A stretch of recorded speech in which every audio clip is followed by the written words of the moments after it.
I'm a junior at Liberty High School, and I will be one of tonight's moderators. And my name is Animita Waka, also a junior at Liberty High School, and also one of your moderators for tonight. This event is directed, produced, and assembled by our amazing team of students and sponsored by LHS Publications. Before we begin, please be sure to follow our Facebook at WSD BOE Town Hall for all information regarding Town Hall, recaps of tonight's events, and election updates. This evening's questions were based upon responses from a survey sent out to the constituents of the Wentzville School District. The most popular topics from the survey, as well as each candidate's campaign platforms, were considered in the creation of tonight's questions. In part 1 of tonight's meeting, all candidates will be asked 3 general questions. Following the third round of questions, there will be a 10-minute intermission. Before we move on to part 2. In part 2, each candidate will be asked a viewer-submitted question that was determined during the intermission. All candidates will receive the same question.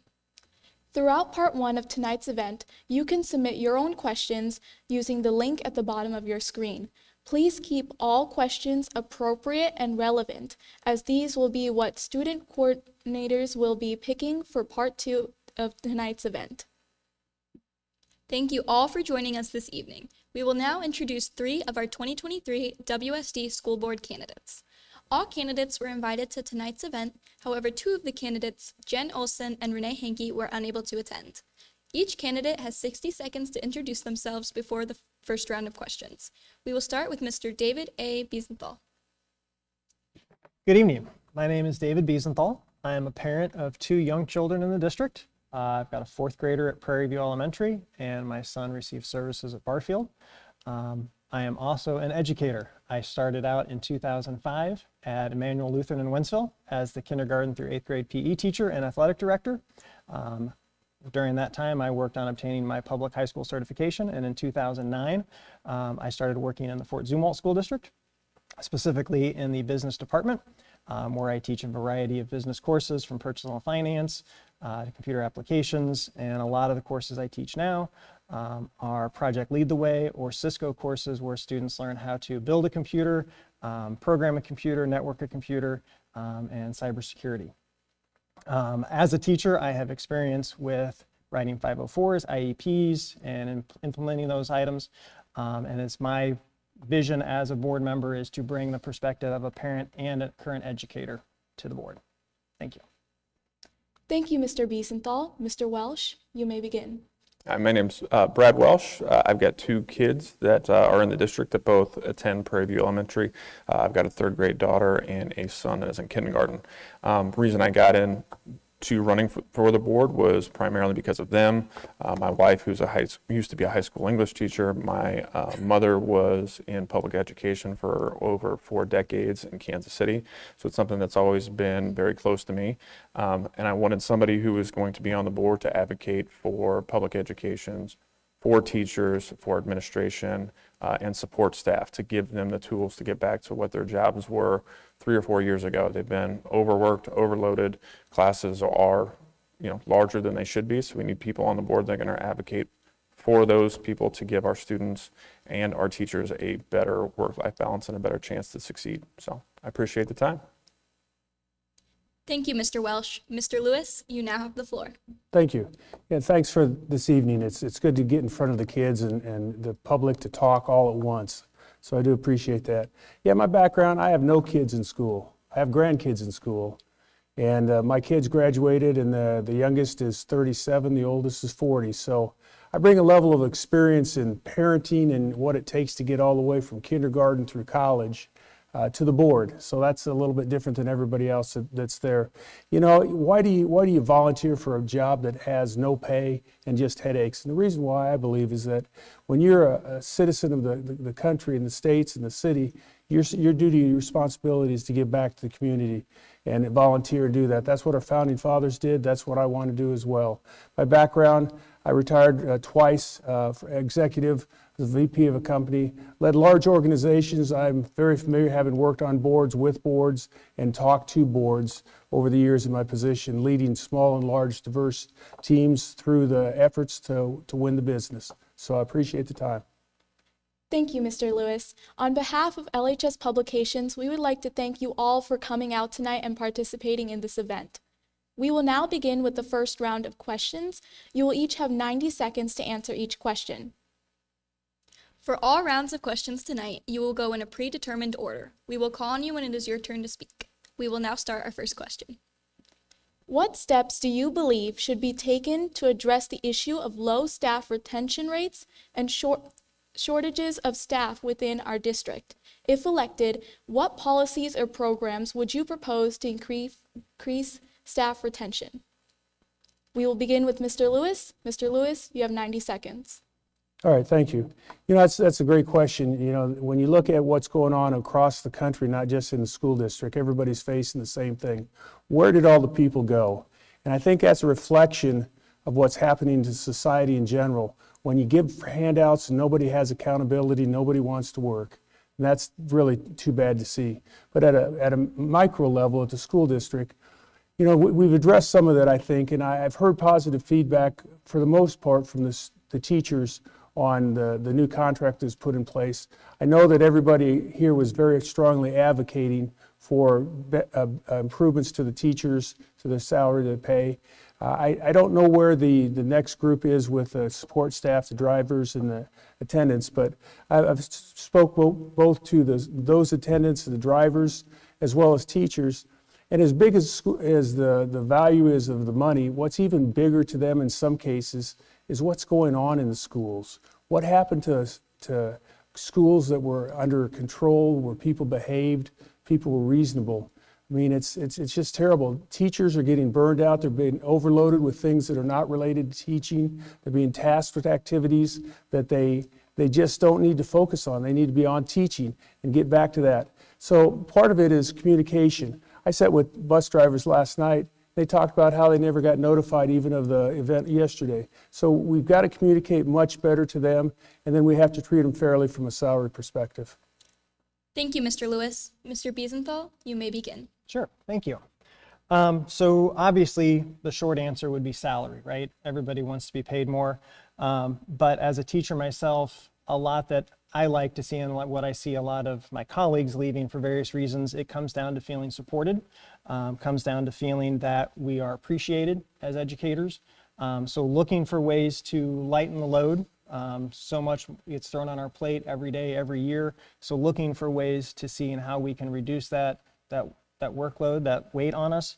And then also look for creative ways, benefits and things, not just salary, but different things to make our jobs back to what we enjoy doing. Something that I've heard shared and I think is a great idea is figuring out a way for a teacher that wants to not necessarily always stay in the classroom, but eventually move up and become an administrator, is work with teachers to see if that's a career path that they want to pursue, work with them to help them see that not only can they come to Wentzville and stay in Wentzville, but that they can see their whole career staying in Wentzville. And being a lifelong teacher. Me as a teacher, I know that when I see my students year after year after year, it's a comforting to them knowing that our teachers are there year after forum and knowing that they're going to be there. Just that continuity is nice. So just again, looking for ways to lighten the load, to allow us to do what we want to do, which is teach and help educate the future, the next generation that's coming up. Thank you, Mr. Biesenthal. Mr. Welsh, you now have the floor. Yeah, thank you. So I think most importantly, I think the thing that we need to do is, which David and David have both touched on, is getting teachers back to doing the job that they originally intended to do. We've had so many things that have been thrown on them. We need to get back to getting them to what they started teaching for, and that's teaching. And when you start talking to teachers and you ask them what they really want, salary is very important. That's a large part of compensation, but they also want a work-life balance. They want to feel a sense of community. One of the things I've pushed for and strongly advocated for is expanding our early childhood education program. We have a lot of young teachers who come in that want to start a family. If we were able to let them bring their children to an early childhood education center where they can get a good quality education that's on the same schedule as them, that's a huge benefit and a recruiting tool to new teachers, to retaining teachers. That's something that I think we could offer to get teachers here. I would say the local NEA and the board and the administration did an awesome job with the new contract that they came up with. Everybody seems very excited about that. Not everybody, but it seems overall people are excited with the way we're going about getting more teachers back in the district. So those are the things that I would look at doing to help retain teachers, help recruit teachers, because we're going to face a tremendous amount of growth over the next few years. So we're going to have to work very hard to make sure that we're continuing to attract the best educators to our district. Thank you, Mr. Welsh. That concludes our first round of questions. Candidates, here is your next question. There has been controversy among some of the topics and content covered within the WSD's curriculum. What is your stance on ensuring that our district's curriculum remains inclusive and relevant to the needs of our diverse student body? How would you prioritize which content should be taught and which should not? Mr. Welsh, you will begin this time. Your 90 seconds starts now. So what I've often said, the role of the board is I am not a teacher. I was not an educator. That's not my major. That is not what my focus has been. I think the curriculum is best left to the superintendent, to the staff to decide what is the best way to attack curriculum, what they feel is best. I think that is how we need to approach it. We need to lean on the experts in their fields for what they are designed to do. The board is there to support them, give them the support that they need for whatever curriculum that it is. If parents or whoever have an issue with some certain curriculum and they want to exclude their kids from that, no problem with that, but I don't think parents should be able to dictate what another student is able to learn if our experts say that this is the curriculum that we need for our district. So I don't think that the board should be terribly involved in telling what teachers what they should and shouldn't teach when they're the experts in that field. So I would leave that up to the superintendent to work with their team to decide what we need to be focused on as a district. Thank you, Mr. Welsh. Our next candidate to answer will be Mr. Lewis. You have 90 seconds. Okay, thanks. So curriculum is something that is an ongoing challenge across the country, and you see that as school boards everywhere. You know, we used to be the leaders in the world with our science and our math and our reading and all that. I'm an older gentleman, so I grew up in the 60s and 70s where we were on top. We're not there now. You got to ask yourself what's different. When you look out into society and you see how people act, how they respond, how they demand, how they expect, we've got to change that attitude. Now, that's part of what we need to focus on, but from a curriculum perspective, you've got to go back to what are the key things to prepare kids to succeed in life. I really don't care about some of the things that are being focused on, not that they're not cool, important, and maybe special, but are they going to help them succeed? And I think too much time and effort has been spent on things that are not helping them succeed in the long term. And that's where my focus would be. I strongly believe, however, that the board should be involved. I'm being hired by the citizens and by the parents of the community, and they expect me to stand up for what they oftentimes don't have a chance to speak to. So yeah, I'm going to demand certain things and I'm going to expect things. That's what my responsibility is as a board member and a leader. Thank you, Mr. Lewis. Our final candidate to answer will be Mr. Biesenthal. Mr. Biesenthal, you have 90 seconds. Thank you. So for me, being an educator myself, I look at what standards has the state set forth, and then we look to see how can we meet that curriculum or meet those standards based on what curriculum that we have. So for me, it would be making sure that as a district that we have the resources available to our students, to our staff, that they can teach those skills that our students need, that again, the state experts are responsible for creating. A way that I've talked about at various PTA meetings is to have 1 or 2 board members be assigned to each school so we can get a pulse on what's going on in those buildings. They can let us know these are what we're trying to do. This is how we're trying to meet our standards. These are the resources. These are the things that we need in order to be able to meet that. So for me, it would be being a guide as a board member to make sure that our teachers and our staff have the resources available to teach the curriculum that is set forth by the state. Again, because I'm not an expert in various content areas. I know my content area in business, but I don't know the other content areas. So it would be deferred to the experts that know this is the benchmarks for English. This is the benchmarks for math, for science, and so on. So for me, it'd be making sure that we have the ability to have the resources available for our teachers so they can meet the needs of our students. Thank you, Mr. Biesenthal. Candidates, here is your third and final question. As a potential future board member, do you believe that the district is being responsible financially? Are there any spots currently in the district spending you would want to change? If so, how would you determine specific sections to be cut financially? Mr. Biesenthal, you will begin. You have 90 seconds to answer. Thank you.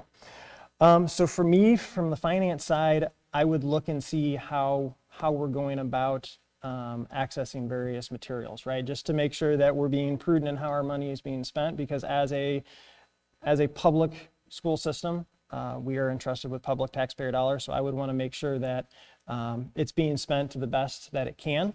I know there's various avenues where money has to be spent. If it's for curriculum, it's money that has to be spent towards curriculum, or money that has to be spent towards teacher salaries and those kinds of things. So I know there's certain categories where funds have to be spent. They can't be changed and put somewhere else. So just making sure that the resources that we do have are being spent wisely and spent to the best of the district's ability, because again, as we continue to grow, it's going to be important that we make sure that we are able to allocate those resources where they need to be in order to meet the needs of our growing district. So for me, a lot of it, and again, I've not been in that position yet, so I'm going to be learning a lot. I'm going to do everything that I can to figure out how best we can move forward and make sure that we don't put ourselves behind the 8 ball. Thank you, Mr. Biesenthal. Mr. Lewis, you will now have 90 seconds to answer. Good. Finance is something I've been speaking to the school board for multiple years. Go back and look at the videos. That's my background in business. I believe that the school district needs to understand how to run business better. They need to know how to spend money more wisely. Government in general, I don't think anybody would disagree, government in general does not spend money wisely. Why would we think that our school district, a lot of good people, not doubting them, but why would we think the school district would do any different? We need to have some business expertise and acumen into the organization so we can straighten some things out. What specifically? The numbers are so large that we have to look at, but here's some examples. We've got schools that walls are cracking and separating from the inner walls where you can see between classes. We've got HVAC systems that are 30 years old that they're repairing daily and trying to keep going on the last legs. We've got money that's being spent on applications and software that is reaching in and taking privacy away from our children and our family. We have other software that is being purchased to look at alarming systems that isn't even being alarming.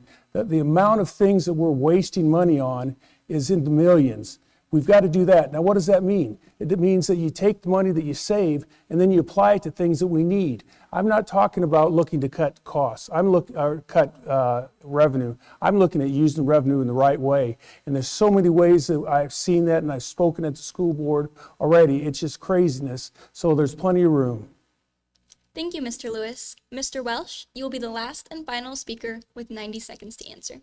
Appreciate it. Yeah, so my background in sales has been one where over a decade I've managed budgets upwards of 100 million down to a few thousand. So I'm able to strategically plan on how to invest now and for the future, because I think that's the most important thing. You have to be able to have somebody who has the ability to look at making an investment now, which might cost more up front, but you're going to save money down the road. I think that's very important. You need somebody who has the ability to do that, because sometimes if you don't make an investment now, you're going to pay 2, 3, 4 times more down the road because you put it off. So you have to have somebody who has the ability to do that and have that view of things. The other thing is we're a district that's going to experience growth for quite a while. So you have to have somebody who is strategic enough to look at that, to make those investments, and how to manage the budget that the board is given, because the board is given the budget and they have to then stay within the parameters of that budget. So you have to have somebody who's willing to work with a budget on a yearly basis, move around what's able to be moved around, sometimes within a few, hundreds of dollars. Sometimes you're looking at millions of dollars. That's something I've been able to do for over a decade in sales, and then I would take that experience to the board and looking at their budget. Thank you, Mr. Welsh. This concludes our final round of general questions. Viewers, before we begin part 2, remember to submit your own questions for the candidates by the link found at the bottom of your screen. Questions from this survey will be answered during part 2. Once again, if you would like to submit a question of your own, that's found at the link at the bottom of your screen. We will now take a 10-minute intermission.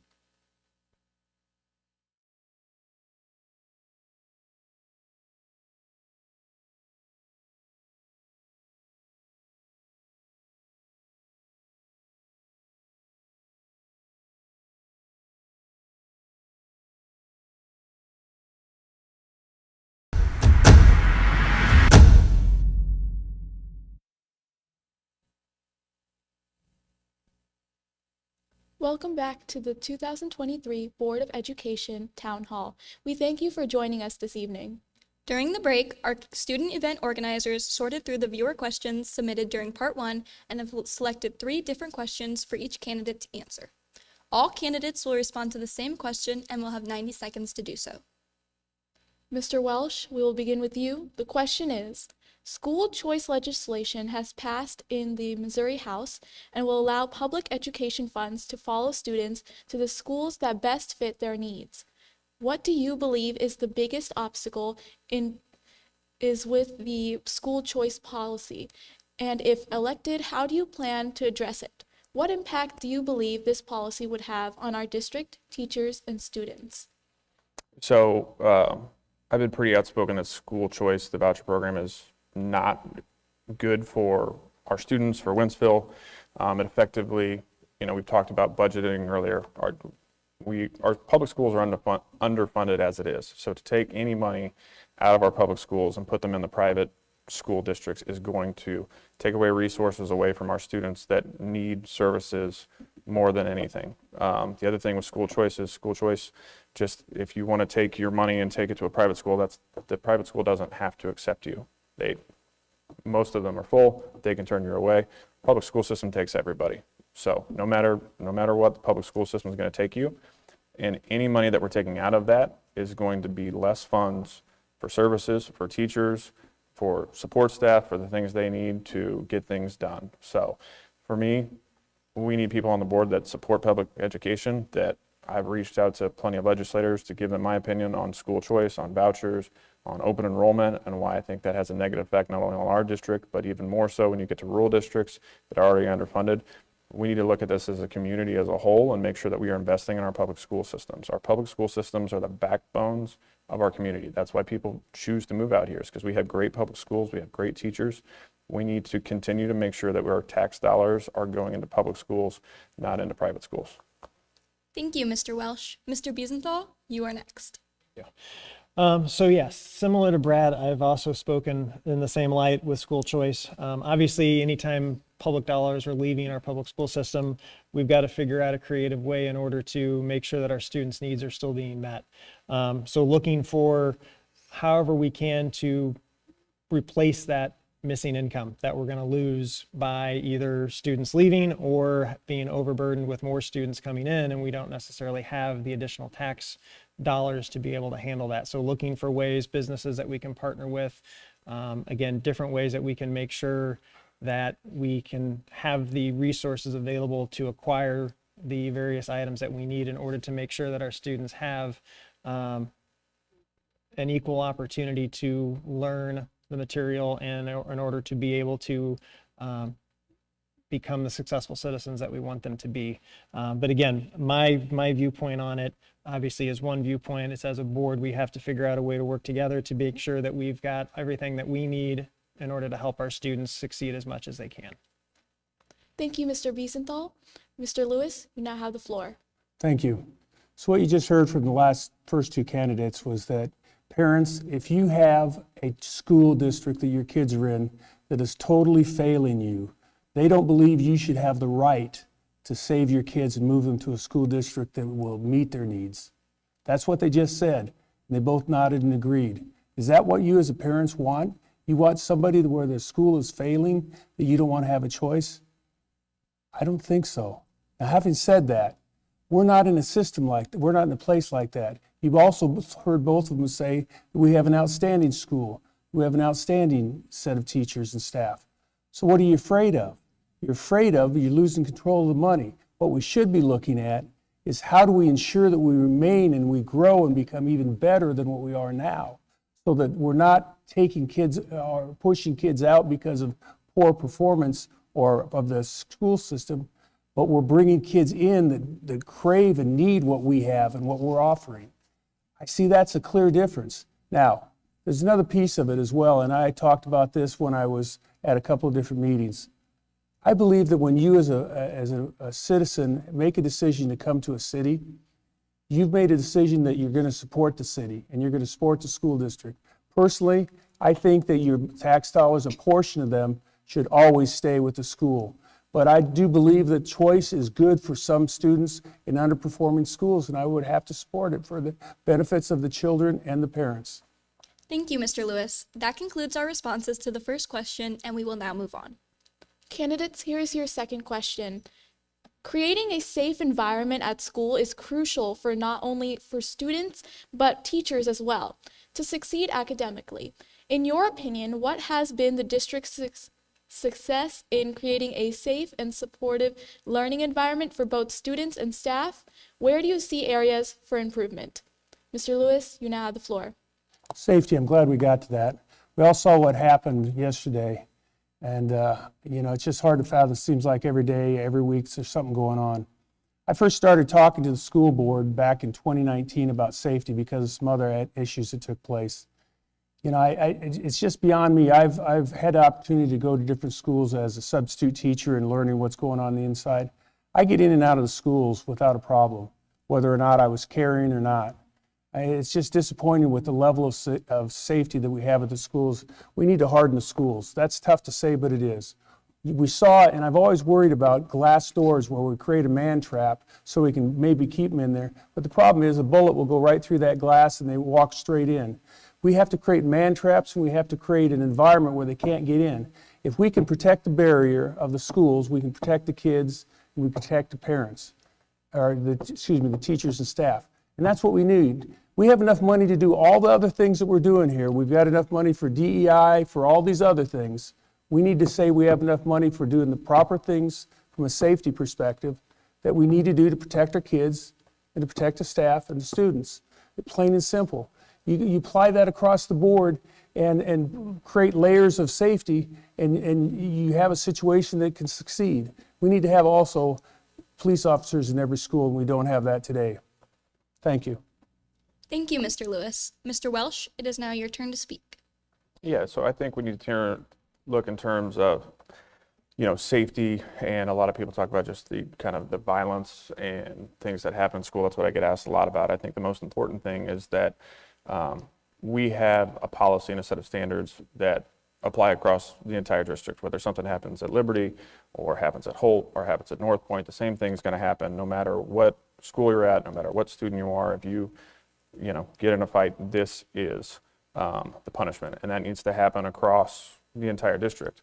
Talking to teachers around the district and other districts, that varies by administration to administration, so I think that we need to have a policy and an enforcement to where that's the same everywhere. The other thing, too, that I think we really need to focus on is shifting away from just punitive punishments towards corrective punishments. Sometimes if we just are suspending a child for 10 days, maybe they go home to a home that maybe their parents don't really care. They don't learn anything from that. They're just out of school for 10 days. We need to have maybe a corrective action for them to have to do 10 hours of community service to thereby correct the wrong that they did and give them time to think about why they were suspended for 10 days. So I think that's something that we can do to make things more safe, to make people more accountable, and hopefully correct the actions going forward. Thank you, Mr. Welsh. Mr. Biesenthal, you will be our final speaker. Thank you.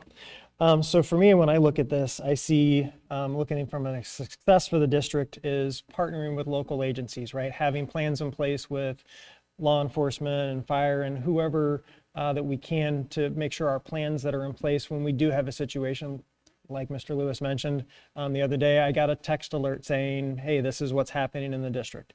So communication, I think, is key for families, but keeping those partnerships, making sure that we're on top of the latest things that need to be able to take place to keep our kids safe. Because as a teacher, as a parent, I know if I'm trying to go through my lesson for the day, and if my students don't feel safe, they're not going to learn anything. They're not going to also learn anything if there's iron bars on the wall and it makes it feel like it's not an environment that is conducive to learning. So continuing to look for ways to make sure that we keep the kids as safe as possible, and the staff, right? It's not just the kids, but also the staff and the teachers and everybody that's in the buildings. So partnering with those agencies, and then also making sure, like Mr. Welsh mentioned, is the fact that teachers need to feel supported. If we have a discipline issue and we refer a kid, that we feel supported in what's happening to make sure that the action is not just, a slap on the wrist, but making sure that we are rooting down to why did the discipline happen and how can we help the student not make that mistake in the future. Thank you, Mr. Biesenthal. Candidates, here's your third and final question for the night. As a candidate, have you sought or received any political donations or endorsements during this race? Why or why not? If elected, how will you ensure that your decision-making is not influenced by political interests? Mr. Biesenthal, you will start us off. Okay. So I set out my campaign. I kind of joked with some folks that I'm running a campaign on a teacher's budget because it takes money to run a campaign. So the endorsements that I have sought came from the WNEA, from the St. Charles County Families for Public Schools, from MOEP, and from Tri-County Labor Club, Labor Union. I have received various donations from various either individuals and organizations, but my stakeholder in all of this is the students, it is the staff, it is the teachers, it's the district. As a parent, I want our schools to be the best that they can, but going back to the question of, it takes money to run a campaign. If somebody's willing to give me money, as long as it is legally allowed under the ethics guidelines, I will gladly take the money and use it to be able to get my message out that I want to be a voice for students, a voice for teachers, a voice for staff on our Board of Education. Thank you, Mr. Biesenthal. Mr. Welsh, you are next. Yeah, no, I appreciate it. So kind of the process of going into this, I was a little, once I started talking to people, kind of blown away by the amount of money that is spent on an unpaid school board position to run a campaign, but that's kind of where you're at in this day and age, unfortunately. But so basically the process I went through is I reached out to all sorts of organizations. I basically did interviews. I told them where I stood on things, and then they made endorsements or donations based on basically my answers. So I received contributions and endorsements from the WNEA, Tri-County, St. Charles Families for Public Schools, and MOEP. There's no stipulations that were attached to those. Those were just doing the interviews and me saying, here's my views on things, and they either decided that was something they wanted to support or not. I did interviews with other people and other surveys where they didn't support me and they didn't endorse me, and I did my best to talk to everybody on every side so they kind of knew where I stood. That way I wasn't just only speaking to people that aligned with what I agreed with. So, there's really nothing that they've told me that they would like me to do based on that. So I'll be making decisions that are best for the students, the teachers, and the administration. Thank you, Mr. Welsh. Mr. Lewis, you will be the final speaker to respond. Citizens out there, teachers, parents, you need to go on to mec.gov. And you can look up at exactly the money that we've received and the money spent. It's interesting, we got some Facebook keyboard warriors out there that are trying to attack me personally and others because we've accepted a Republican donation. And they're trying to tie that back to the candidate that had to leave because he broke the law. Fact of the matter is, the candidate that spoke about the money that he received and broke it out, one thing he forgot to notice and post was that he received $2,000 from the Democratic Central Committee. So any talk out there about it's non-political and it's only myself and others that are doing this are missing the boat. So here's a question you need to ask. Are you more interested in knowing where the money's come from and who's backing it? Well, then if you do, look at mec.gov. I have received from the Republican Party $500. Everything else has been from individuals. Both of these gentlemen have talked extensively in their MEE report about PAC money they've received. What is PAC money? That's dark money. That means you don't know who's behind it. Would you rather have candidates that get directly from the citizens, or you want it from PAC money and from the DNC? $8,300 from Dave, $5,000 from Brad, they've reported, and I've got $3,500. So no, I'm not bought by anybody. I'm just barely getting by. Thank you. Thank you, Mr. Lewis. With that, we conclude the final round of questioning for this evening. Each candidate will go on to be given 60 seconds for a closing statement. Mr. Lewis, you may go first. Thank you. It's been fun. It's too bad it's this short. I really enjoy talking, and it's an opportunity to really express the question. The responses could have been twice as long, and we could have really covered a lot more.